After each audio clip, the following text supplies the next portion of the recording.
So that what we're really trying to do is we're really trying to arrive at meaning. That's the whole point of this entire thing, is that what we're really trying to get at is meaning. I have a meaning in my head. I have an understanding in my head. And what I want to do via Saussure, what I want to do is use my speech and literally my physical body, me as a physical being, as a vehicle, as a conduit to get you into Saussure, right? So that I become sort of this vehicle for communicating Saussure's ideas, right? You have access to him through me, literally through me and through my speech.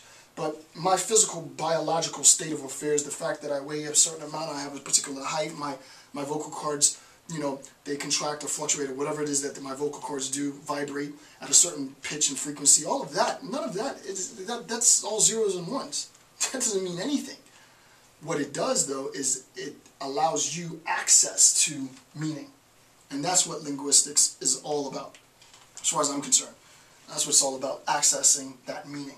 How we go about accessing that meaning becomes complicated as we go on, but the one thing that we do know, at least at this very sort of rudimentary, and we're not too rudimentary now we're a little bit deeper. What we know at this moderately deeper level is that the linguistic community is the vehicle in which we are sort of immersed into language, and it's through that immersion, through the immersion of language within a linguistic community, that I now come to recognize my cognitive abilities. Get rid of the linguistic community, get rid of language, I immediately cease to be. Some people go a little bit further. Some people go further. Some people go so far, like Brody goes pretty far on sort of the epistemological claim. And I don't want to complicate it, but you know, you have a spectrum of possibilities that happen as a consequence of this, and so on and so on. So now, what we've been waiting for, meaning. Now that we've identified meaning, what is this? One, and this is also Saussure. Saussure says, sound is equal to the complex auditory articulation. So how do we arrive at meaning? First you take a little bit of sound, right? And what is sound? Sound is equal to the complex auditory articulation. Is make words and blah, blah, blah, blah, blah, right? So that's sound. Take a little bit of sound. So 1 part sound, and I'm being sort of nonchalant here, but who cares? You take 1 part sound, and then you add what?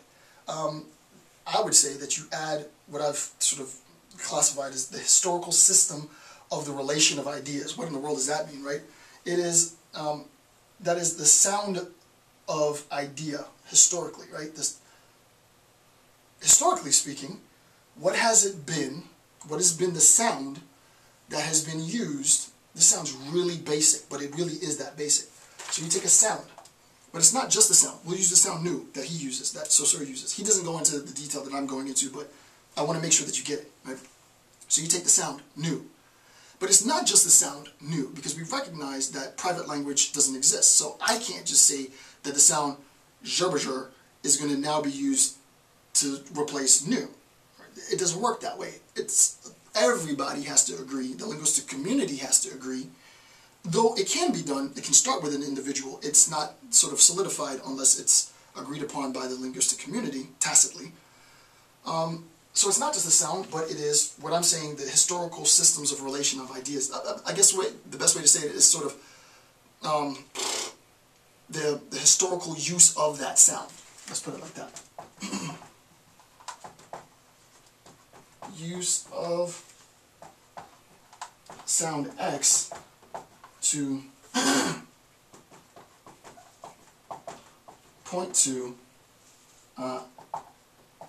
idea Y. Later I'll give you all the technical terms for all of this, but right now we're not there yet. We're still talking about the conditions for the possibility. What's the good thing about this lecture, I'm not tooting my own horn, but the good thing about this is that when we finally get to the technical terms, you'll know how those technical terms came to be, because I'm taking you through the development of the technical terms for sign and so on and so forth, right? This stuff here, this very basic stuff, is the meat of semiotics, right? And so you will have a very solid understanding of semiotics by the time we get to the end of this, because I'm giving you the nitty-gritty, because that's what you asked me to do. And then third,